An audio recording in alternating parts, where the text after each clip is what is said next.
मित्रों नमस्कार। अध्ययन बिंदु के इस डिजिटली प्लेटफॉर्म पे एक बार पुनः आप सभी का स्वागत है।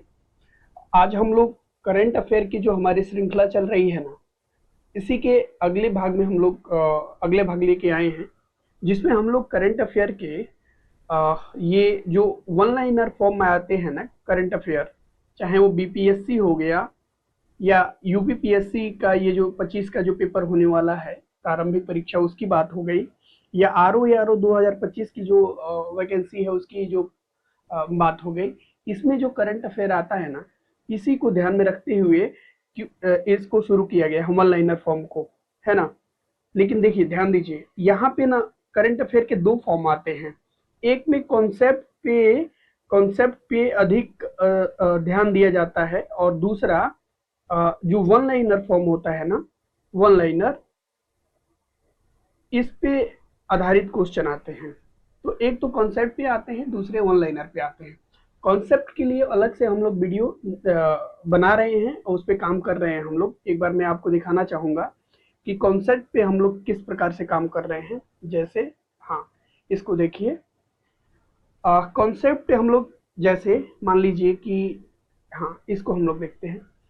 दिसंबर 2025 से, एक मिनट, जस्ट अ मिनट, हाँ, दिसंबर 2024 से और जून 2025 तक के जो भी कॉन्सेप्ट वाले टॉपिक बन रहे थे ना, जो बड़े टॉपिक बन रहे थे, जैसे इसमें हम लोगों ने ना क्रम से चल रहे हैं। जैसे पहले रायसीना डायलॉग को लिया था हम लोगों ने 2025 के, इसको ध्यान से देखा था हम लोगों ने, ठीक से समझा था कि ये कब आयोजित हुआ, कहाँ आयोजित हुआ, किसने आयोजन करवाया, मुख्य अतिथि कौन थे और इसका थीम क्या था। तो यानी ये जो कॉन्सेप्ट वाला जो बड़े टॉपिक है, जिससे ना कूट वाले प्रश्न बन सकते हैं या विकल्प वाले क्वेश्चन बन सकते हैं, उसके लिए हम लोगों ने ऐसे टॉपिक को चुना है कि जिसमें थोड़ा सा कॉन्सेप्ट भी बिल्डअप करें, कुछ अन्य जो पॉइंट उससे बन सकते हैं उसको ध्यान में रखते हुए अपनी तैयारी को आगे बढ़ाएं। तो ऐसे प्रश्नों के लिए ना हम लोग ये कॉन्सेप्ट वाला वीडियो एक सीरीज चल रही है अलग से, जिसमें ना प्रतिदिन 5 टॉपिक दिए जाते हैं, जिससे कई डायमेंशन से क्वेश्चन बन सकते हैं। जैसे मान लीजिए, देख लीजिए आपके सामने ही है ये, अभी जो पहली बार हुआ है ना, पहली नदी डॉल्फिन गणना। अब इससे पहली बार हुआ है, एक तो एग्जामिनर की नज़र पूरी पूरी है इस पे। अब इससे कई सारे क्वेश्चन इरेज किए जा सकते हैं, बनाए जा सकते हैं। जैसे कि ये जो गणना हुई थी ना, इसके रिपोर्ट कब जारी हुआ था, फिर इस रिपोर्ट को किसने जारी किया था, फिर क्या क्वेश्चन बन सकता है कि सबसे ज्यादा डॉल्फिन वाले राज्य कौन कौन से हैं, और फिर या सबसे ज्यादा डॉल्फिन किस नदी में देखी जाती है। तो ये कूट वाले प्रश्न हमारे यहाँ से बन सकते हैं। तो ऐसे प्रश्न के लिए हम लोग ये थ्योरी वाला पोर्शन, कंसेप्ट वाला पोर्शन देख रहे हैं, है ना। प्रतिदिन 5-5 टॉपिक को लेके इसको देख रहे हैं, पूरा मतलब उसको एकदम हर एक डायमेंशन को देख रहे हैं।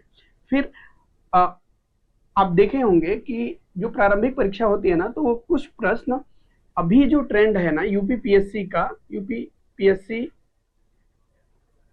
और खासकर बीपीएससी भी कि क्या है ना कि जो 50% लगभग क्वेश्चन कॉन्सेप्ट पे आ रहे हैं और 50% क्वेश्चन जो करंट अफेयर का है वो ऑनलाइनर पे आ रहे हैं। तो हम इन दोनों चीज़ों को कवर करने का कोशिश कर रहे हैं, कुछ कॉन्सेप्ट वाले भी और कुछ वन लाइनर वाले भी। तो आज हम लोग क्या देख रहे हैं कि वन लाइनर वाला जो क्वेश्चन बन सकता है, इसको हम लोग देख रहे हैं। ठीक है, आइए देखते हैं वन लाइनर क्वेश्चन कैसे बन रहा है और क्या हो सकता है। देखिए, ये जो वन लाइनर क्वेश्चन है ना, इसमें भी राष्ट्रीय घटनाक्रम के, देखिए सबसे पहले आप क्या देखिए कि ये जो वन लाइनर क्वेश्चन बनाया गया है ना, इसमें मुख्यतः अंश सबसे ज्यादा क्या है, ई दृष्टि, ये जो बड़ी आंख वाली आती है इसका अंश, अभी ये चौथा अंश का, तीसरा और चौथे अंश का इसमें संकलन किया गया है ना। दूसरी, ये घटनासार को इसमें अपना बेस बनाया गया है इस वन लाइनर को बनाते समय। फिर समसामयिक की जो क्रॉनिकल आता है ना, इसको बेस बनाया गया है। तो ये 3 मेजर मैगजीन हैं जिसको लेके हम लोग ये वन लाइनर बनाए हैं। ना केवल वन लाइनर, बल्कि ये जो थ्योरी वाला पोर्शन अभी जस्ट हम लोगों ने पहले देखा ना, उसको भी हम लोग इसी में, इसी तरीके से इसी मैगजीन को खंगाल के बना रहे हैं। इसमें एक मैगजीन और जोड़ दीजिए आप, ये प्रतियोगिता दर्पण जो आती है ना, प्रतियोगिता दर्पण, इसको भी हम लोगों ने ये जो अभी मैटर बनाया गया है इसमें शामिल किया गया है। ठीक है, आइए हम लोग देखते हैं वन लाइनर प्रश्न में। आज हम लोग 50 से 75 प्रश्न वन लाइनर फॉर्म में देखने का प्रयास करेंगे। कोशिश करेंगे कि अगर जो 75 हो जाए, नहीं तो 50 तक तो हम लोग का टारगेट है कि आज हम लोग कंप्लीट करेंगे। ठीक, आइए देखते हैं पहला प्रश्न।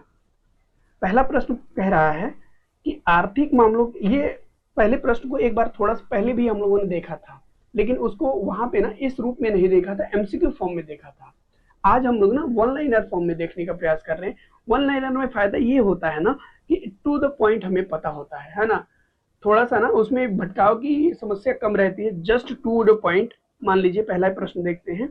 आर्थिक मामलों की मंत्रिमंडलीय समिति ने ने किस 12.4 किलोमीटर लंबे रोपवे परियोजना की मंजूरी दी है? किसने मंजूरी दी है? तो आर्थिक मामलों के मंत्रिमंडल समिति ने किस रोपवे परियोजना को मंजूरी दी है? तो गोविंद घाट हेमकुंड साहिब रोपवे परियोजना को मंजूरी दी है, जो कहाँ पे है? उत्तराखंड में। लंबाई कितनी है इसकी? 12.4 किलोमीटर। ठीक, ये है पहला प्रश्न। दूसरा प्रश्न हम लोगों का क्या है कि भारत में पहले बायोपॉलीमर प्लांट। देखिए, ये क्वेश्चन थोड़ा सा महत्वपूर्ण हो सकता है। क्यों हो सकता है कि एक तो भारत में पहला है, और वो बायोपॉलीमर प्लांट की आधारशिला कहाँ रखी गई है? ठीक है, तो ये आधारशिला रखी गई है लखीमपुर खीरी में। ठीक, देखिए ये जो बायोपॉलीमर प्लांट है ना, इससे संबंधित दो प्रश्न हैं। ये अलग अलग प्रश्न नहीं है, एक दूसरे के ही पूरक प्रश्न है। जैसे पहले प्रश्न में पूछा गया कि बायोपॉलीमर प्लांट कहाँ इसकी आधारशिला रखी गई है? लखीमपुर खीरी में। दूसरा प्रश्न ये है कि ये जो प्लांट बन रहा है, इसमें कौन सी कंपनी सहयोग कर रही है? तो इसमें कौन सी कंपनी सहयोग कर रही है? Balram sugar mills limited company सहयोग कर रही है। किसको बनाने में? बायोपॉलीमर प्लांट को बनाने में कौन कंपनी सहयोग कर रही है? बलराम शुगर मिल्स लिमिटेड सहयोग कर रही है। कहाँ पे ये स्थापित हो रहा है? लखीमपुर खीरी में। हम लोगों का पढ़ने का उद्देश्य यही होगा ना कि बहुत सारी चीजें और लगभग मेजर चीजें इस क्लास में ही याद हो जाए, है ना। इसी तरीके से पढ़ने का प्रयास करना है। जैसे कि हम लोगों ने दो क्वेश्चन देखा, एक कि रोपवे परियोजना की मंजूरी मिली है, कहाँ मिली है? उत्तराखंड में। क्या नाम है इसका? गोविंद घाट हेमकुंड रोपवे परियोजना। ठीक है, इस रोपवे की लंबाई कितनी है? तो 12.4 किलोमीटर।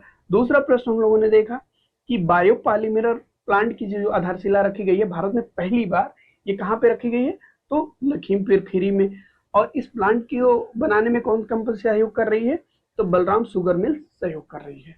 ठीक है, अगला प्रश्न देखते हैं। अगला प्रश्न है कि दिल्ली विधानसभा का अध्यक्ष किसे चुना गया है? ठीक है, तो किसे चुना गया है? विजेंद्र गुप्ता को अध्यक्ष चुना गया है। ठीक, इससे ना दिल्ली विधानसभा के जो चुनाव हुए थे ना, दिल्ली विधानसभा का जो चुनाव हुआ था, इससे संबंधित जो भी प्रश्न बन सकते हैं, यानी कि जो रेखा गुप्ता सीएम बनी है वो किस नंबर की बनी है, बीजेपी ने कितना बीजेपी ने सीट कितना जीता, आपने कितना सीट जीता, है ना, कौन से विधायक सबसे ज्यादा मतों से विजयी हुए और सबसे निम्न मतों से कौन विजयी हुए, और भी जो भी प्रश्न बन सकते हैं ना, इसको हम लोग थ्योरी वाले क्वेश्चन में देखेंगे। अभी जस्ट हम लोगों ने जो चर्चा किया था ना, उस वाले प्रश्न में हम लोग देखेंगे इसको, जब इसका टॉपिक आएगा बिहार दिल्ली विधानसभा चुनाव, तो उसमें हम लोग देखेंगे। अभी फिलहाल क्या देख रहे हैं कि दिल्ली विधानसभा चुनाव, दिल्ली विधानसभा का अध्यक्ष किसे बनाया गया है? तो विजेंद्र गुप्ता को बनाया गया है। ठीक, अगला प्रश्न है कि अंतर्देशीय जल मार्ग टर्मिनल का उद्घाटन कहाँ किया गया, है ना। तो इसमें इसका क्या उत्तर होगा कि जोगी घोपा, जो असम का एक टर्मिनल है, जलमार्ग टर्मिनल है, वहां पे इसका अंतर्देशीय जलमार्ग टर्मिनल का उद्घाटन किया गया। याद रखना है कहाँ पे? असम में। जगह क्या है? जोगी घोपा। ठीक, अगला प्रश्न क्या है? ये देखिए, ये जो दोनों प्रश्न है ना, ये एक दूसरे के पूरक हैं, यानी एक दूसरे से ही संबंधित है। अगला प्रश्न क्या बन रहा है कि ये जो जोगी घोपा है ना, जलमार्ग टर्मिनल, ये किस दो देशों के सीमा के निकट अवस्थित है? तो कौन सी सीमा के निकट अवस्थित है? भूटान और बंगाल की सीमा के निकट अवस्थित है। जैसे ही हम लोग असम का मैप जब देखते हैं ना, तो हम पाते हैं कि बंगाल और भूटान, ये दोनों ना असम से के जो असम का हम जब मैप देखेंगे तो पश्चिम असम को जब हम देखेंगे ना तो ये दोनों देश वहां पे टच करते हुए मिल जाएंगे।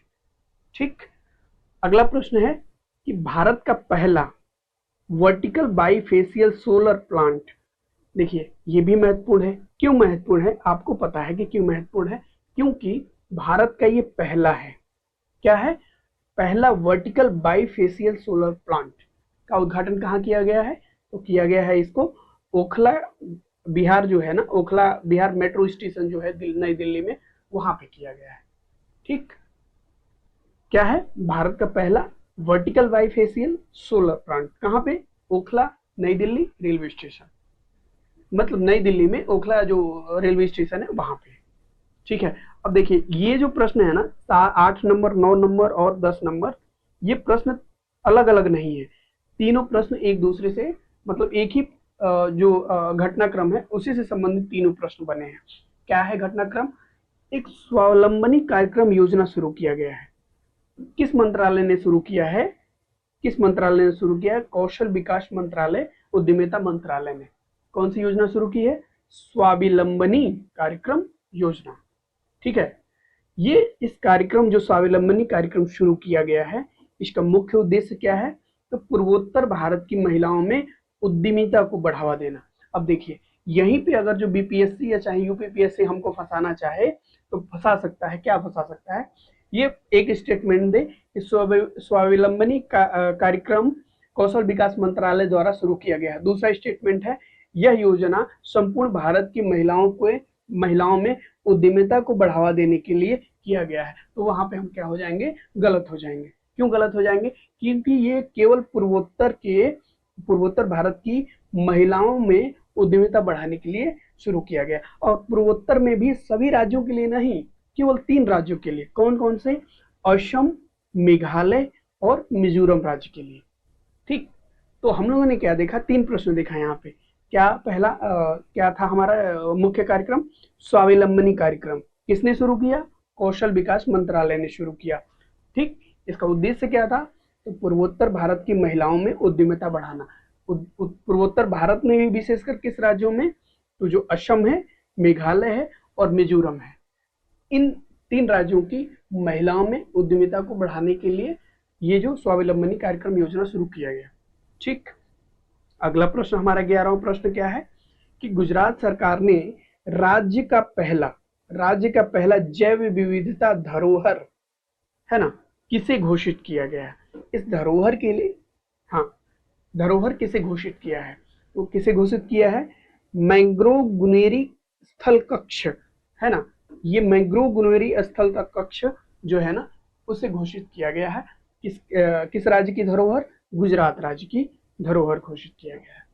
ठीक, आगे बढ़ते हैं हम लोग। ठीक है, अगला प्रश्न क्या है? किन 2 संगठनों ने ऊर्जा संक्रमण पर उत्कृष्टता केंद्र के लिए एमओयू मेमोरेंडम ऑफ उसमें एमओयू को हस्ताक्षर किया है ना? किस राज्यों ने किया है? किस 2 संगठनों ने किया है? तो ब्यूरो एनर्जी ऑफ एफिशिएंसी और the energy and resources institute TERI, इन दोनों 2 संगठनों ने ना क्या किया है? ऊर्जा संक्रमण पर उत्कृष्टता केंद्र स्थापित करने के लिए मेमोरेंडम ऑफ अंडरस्टैंडिंग शामिल किया है ना, एमओयू शामिल किया है। ठीक है, अगला प्रश्न 13 नंबर हमारा क्या कह रहा है कि ऊर्जा संक्रमण का, देखिए यहाँ पे, हाँ, ये दोनों प्रश्न क्या है ना, 12 और 13 नंबर एक ही प्रश्न है, एक ही प्रश्न इन द सेंस एक ही टॉपिक से जुड़ा हुआ प्रश्न है। फिर क्या है कि ऊर्जा संक्रमण पर ये जो उत्कृष्टता केंद्र कहाँ स्थापित किया जा रहा है? हमने तो पहले ये देखा ना कि किन 2 एजेंसियों ने एक दूसरे पे कोलैबोरेशन किया है, किस लिए? कि ऊर्जा संक्रमण पर उत्कृष्टता केंद्र स्थापित करने के लिए। और ये केंद्र स्थापित हो कहाँ रहा है? ये हो रहा है हैदराबाद में। ठीक, ये हम लोगों ने देखा 13 नंबर प्रश्न।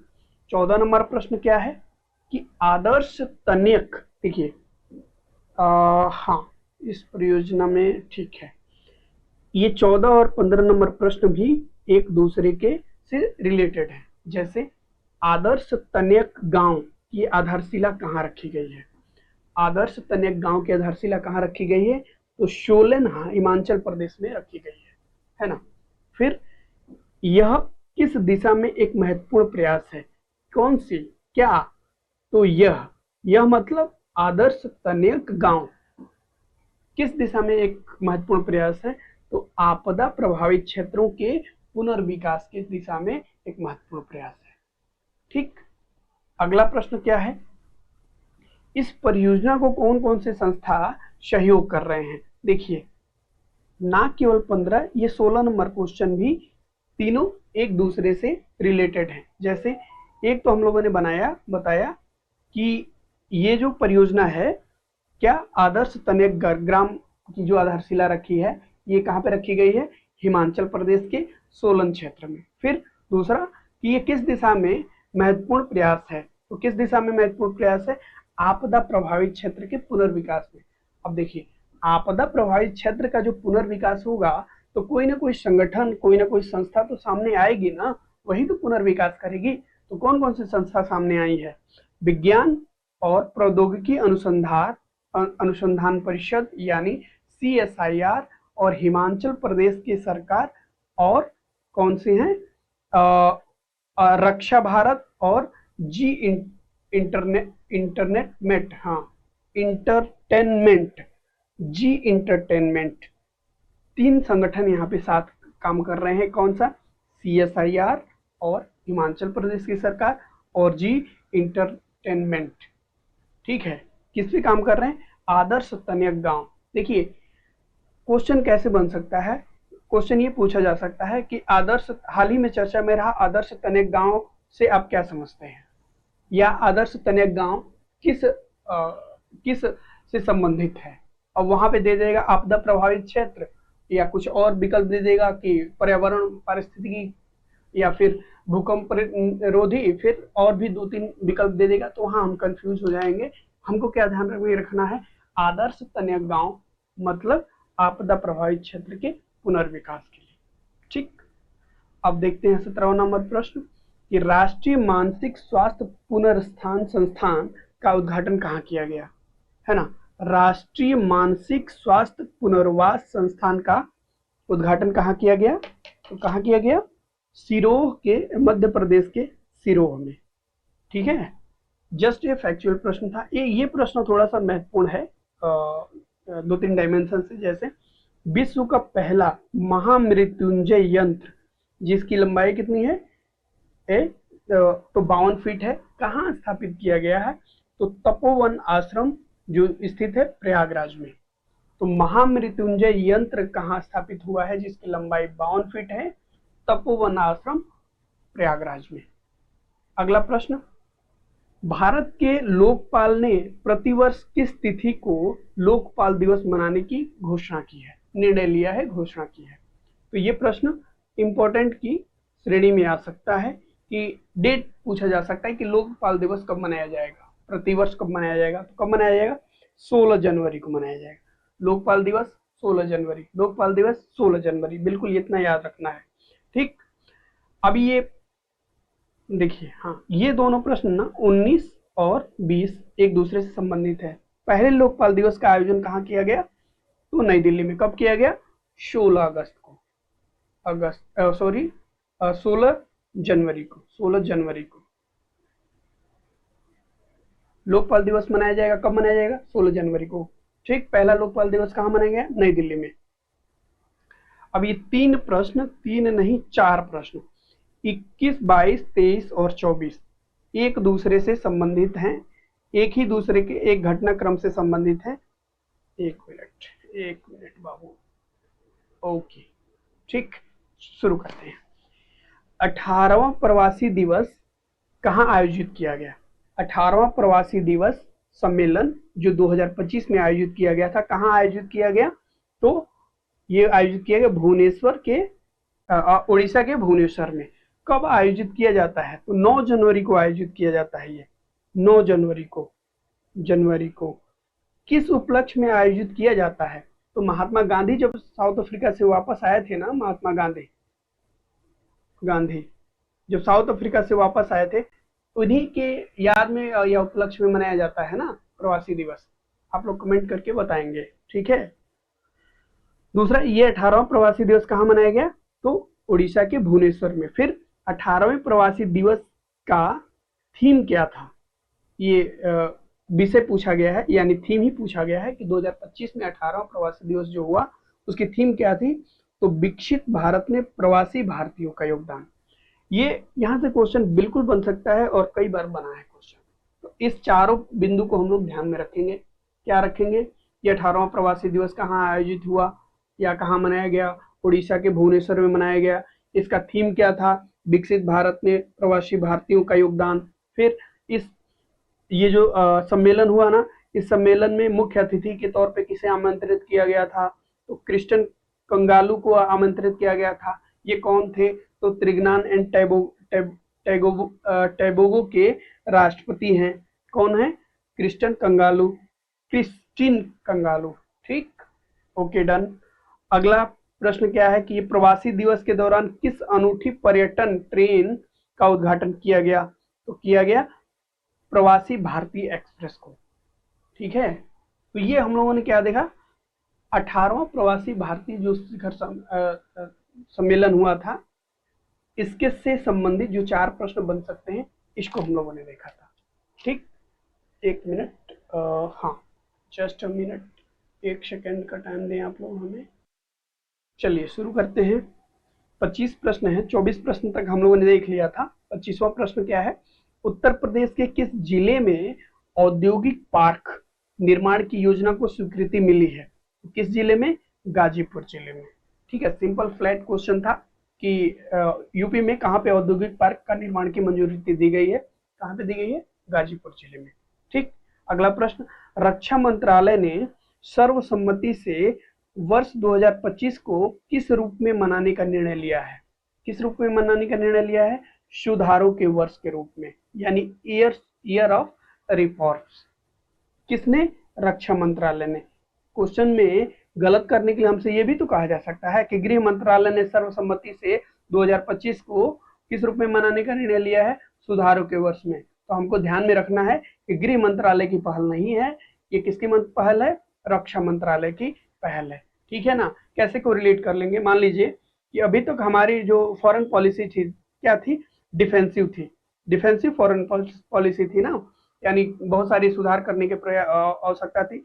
अभी जो सुधार हुआ है तो उसमें जस्ट कोरिलेट करने के लिए कि अब हम लोग सुधारों के वर्ष के रूप में 2025 को मनाएंगे, ठीक, किसने, रक्षा मंत्रालय।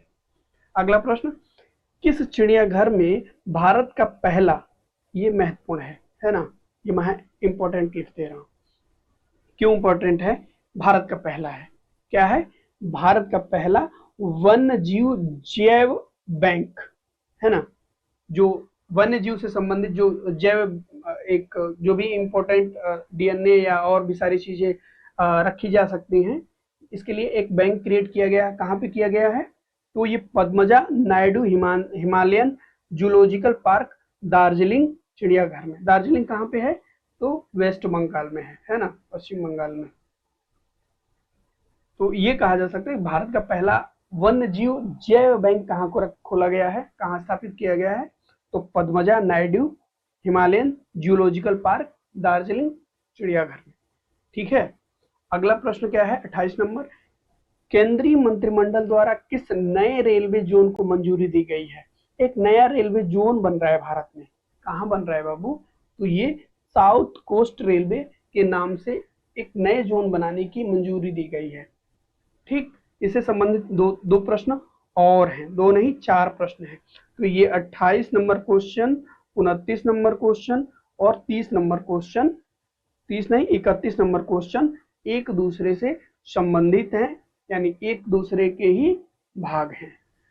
पहला क्वेश्चन क्या था कि केंद्रीय मंत्रिमंडल ने किस नए रेलवे जोन को बनाने की घोषणा की है, तो साउथ कोस्ट रेलवे को बनाने की घोषणा की है। फिर कौन सा रेलवे डिवीजन 2 अलग अलग डिवीजन में स्थापित हुआ है, तो ग्वालियर डिवीजन है ना, अलग अलग उसमें डिवीजन में स्थापित हुआ है। ग्वालियर डिवीजन से पहले, ग्वालियर डिवीजन के पहले भाग का नया नाम क्या रखा गया है, तो विशाखापत्तनम डिवीजन है ना। तो दो चीज देखा हम लोगों ने, क्या, साउथ कोस्ट रेलवे जोन नाम से एक नया जोन बन रहा है। फिर इसमें दो डिवीजन है, कौन कौन से, एक वाल्टियर डिवीजन और दूसरा विशाखापत्तनम डिवीजन, दो डिवीजन बन रहे हैं इसमें। फिर ये जो दूसरी डिवीजन है किस रेलवे जोन के अंतर्गत और इसका मुख्यालय कहाँ होगा, तो इस ईस्ट कोस्ट रेलवे जो जोन है ना, रायगढ़ उड़ीसा में, इस जोन के डिवीजन के अंतर्गत होगा। दूसरा जो डिवीजन जो बन रहा है ना, उसको रखा गया है किसके जो अंतर्गत रखा गया है, ईस्ट कोस्ट रेलवे जोन के अंतर्गत रखा गया है। ठीक, अब अगला प्रश्न है 32 नंबर प्रश्न हम लोगों का, कि 76वें जो गणतंत्र दिवस के अवसर पर भारत के राजनयिक मेहमान कौन थे, यानी कि मुख्य अतिथि कौन थे 76वें गणतंत्र दिवस के अवसर पर, तो कौन थे, प्रोबाबो सुबियांतो इंडोनेशिया के राष्ट्रपति थे। सिंपल रखना है हमको याद कि इंडोनेशिया के राष्ट्रपति प्रोबाबो सुबियांतो चीफ गेस्ट थे गणतंत्र दिवस के अवसर पर। ठीक, फिर अगला क्वेश्चन, उड़ीसा सरकार एवं global finance and technology network Singapore की साझेदारी में ग्लोबल कॉम्पिटेंसी सेंटर किस शहर में स्थापित किया जा रहा है, तो किस शहर में स्थापित किया जा रहा है, भुवनेश्वर में। अगला प्रश्न, अप्रैल 2025 में राष्ट्रपति द्रौपदी मुर्मू ने किन देशों की 4 दिवसीय यात्रा की। ये क्वेश्चन थोड़ा सा वेरी इंपॉर्टेंट की श्रेणी में रखा जा सकता है। देखिए सिंपल, ये इस चीज की उम्मीद हम ना करें कि क्वेश्चन पूछा जा सकता है कि राष्ट्रपति द्रौपदी मुर्मू ने किस देशों की यात्रा की, तो पुर्तगाल और स्लोवाकिया, ये तो सिंपल सा प्रश्न हो जाएगा। अब यहाँ पे क्वेश्चन क्या बन सकता है, इसको ना ज्योग्राफी से जोड़ के भी पुर्तगाल से संबंधित या स्लोवाकिया से संबंधित जो भी, मान लीजिए कोई पर्वत हो गया, कोई नदी हो गई, कोई झरना हो गया, कोई जल संधि हो गई, इससे क्वेश्चन बन सकता है ना। तो इन दो देशों को हम ज्योग्राफिकल उससे भी ध्यान में रखेंगे, क्योंकि यहाँ पे भारतीय राष्ट्रपति की यात्रा हुई है। किन देशों में हुई है, पुर्तगाल और स्लोवाकिया में। ठीक, अगला प्रश्न इसी से संबंधित, मिलता जुलता है, इस यात्रा से संबंधित है, किस यूरोपीय शहर में राष्ट्रपति द्रौपदी मुर्मू को अपना मानक नागरिक बनाया है, यानी सिटी ऑफ ऑनर बनाया है, तो किस शहर में बनाया है, लिस्बन ने बनाया है। लिस्बन कहाँ पे है, पुर्तगाल में। अभी हम लोगों ने देखा ना कि पुर्तगाल और स्लोवाकिया का यात्रा किया था और राष्ट्रपति ने हमारे देश के, तो इसीलिए। ठीक, अगला प्रश्न है कि अप्रैल 2025 में अमेरिका ने किस पाकिस्तानी कनाडाई आतंकी को भारत को प्रत्यार्पित किया है, किसको किया है, तहव्वुर हुसैन राना को। ये किस आतंकी हमले से संबंधित हैं, इनका मतलब संबंध आईबी ने या चाहे जो हमारे इंटेलिजेंस ब्यूरो ने कंफर्म किया है, तो ये जो मुंबई का आतंकी हमला हुआ था ना ताज होटल पे, उससे संबंधित है ये तहव्वुर हुसैन राना। किसने मतलब भारत को सौंपा है, तो अमेरिका ने सौंपा है। ठीक है, अगला प्रश्न क्या है, किस भारतीय संसद ने ग्रेट बेंड डैम जो चीन द्वारा बनाया जा रहा है, इस पे चिंता जाहिर की है। कहाँ चिंता जाहिर की होगी, तो पार्लियामेंट में चिंता जाहिर की होगी। किसने किया है, तापिर गोवा। ये किस पार्टी के सांसद हैं, तो भाजपा के सांसद हैं, और इनका संबंध किस राज्य से है, तो अरुणाचल प्रदेश से है। इन्होंने ही ग्रेट बेंड डैम जो चीन द्वारा बनाया जा रहा है, इस पे चिंता जाहिर की है। ठीक, अगला प्रश्न क्या है, ग्रेट बेंड डैम इसी प्रश्न से संबंधित है, किस नदी पर बनाया जा रहा है, तो यरलुंग तक्सांगपो नदी पर ये डैम बनाया जा रहा है। ठीक है, किस नदी पे बनाया जा रहा है, यरलुंग तसांगपो। ठीक है, अगला प्रश्न और आज का अंतिम प्रश्न होगा, क्योंकि वीडियो थोड़ा लंबा हो रहा है, तो इसी को ध्यान में रखते हुए अगले वीडियो में हम लोग अन्य पार्ट कवर कर लेंगे। अगला प्रश्न क्या है, डिजिटल थ्रेट रिपोर्ट 2024 किस मंत्रालय द्वारा जारी की गई है? तो किस मंत्रालय द्वारा जारी की गई है? इलेक्ट्रॉनिक और सूचना प्रौद्योगिकी मंत्रालय द्वारा जारी की गई है। क्या जारी की गया है? Digital threat report 2024। इसी से संबंधित है 41 प्रश्न भी देख लेते हैं। यह रिपोर्ट किस सेक्टर के लिए जारी किया गया है ना? तो यह रिपोर्ट बैंकिंग, वित्तीय सेवा एवं बीमा सेक्टर के लिए जारी किया गया है। क्या जारी किया गया है? Digital threat report.